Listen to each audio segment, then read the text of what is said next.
Please, can you just talk a little bit about what you saw in tonight's game? It's disappointing that we didn't get a result. It's disappointing. Kansas City is a good team. They had the run of play, they had a lot of chances, and you can see why they're one of the top teams in the Western Conference and has been one of the top teams in Major League Soccer for quite some time. Nonetheless, we had some opportunities. We had some moments where we put them under pressure, and if Tim doesn't make such a great save on Freddie's chance, maybe we're talking about a different game, but nonetheless, some of the positives that we can take away is Amir got his first start, his first game. I thought he played very well.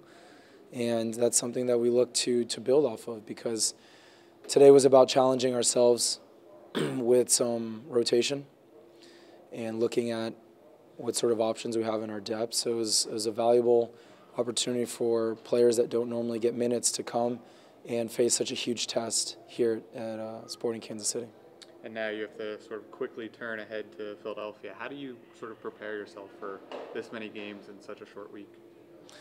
It's just part of it, right? We know that with 34 games in the season, with international breaks, with U.S. Open Cup and participating in other competitions, there's always going to be challenges when it comes to short weeks, but that's part of it.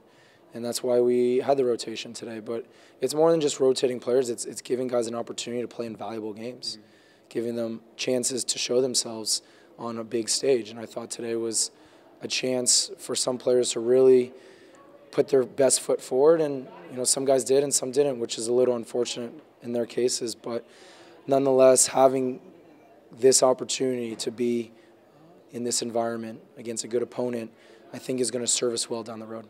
Right. Using this to sort of build on throughout the rest of the season. Absolutely, and we know that the turnaround is going to be quick, and we got to travel back to Jersey and then travel down to Philadelphia. But the one thing that we have going for us is we're playing Philadelphia. And we get up for those games. We know that they get up for it. We know our fans get up for it. So it's something that I think will help us not only create some momentum coming off the loss, but a little emotion too. We know going against an Eastern Conference opponent, you always want to take points for them, but it's even sweeter when you're taking points from your rivals. Luis, you were the on-man tonight. Was there a message to the team before the game? My message was two things: the opportunity, and then of course the process, right? A big opportunity for guys to, as I said before, get valuable minutes, but then the process is we want to be champions. And it's one thing to say it, it's another thing to go through the necessary steps to be that.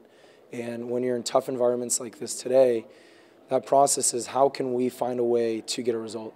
How can we find a way to put our stamp on the game, take the game to them? And look, it didn't go as well as we wanted it to today, but there's some valuable lessons to be learned. And I feel like if we can learn those lessons, then down the road we're going to be a better team. We're going to have guys that are well drilled in the way that we want to play, but they also know no matter the environment what it takes to win. And we're hoping that that's going to be a takeaway that we'll have, at least for the rest of the season. Thanks.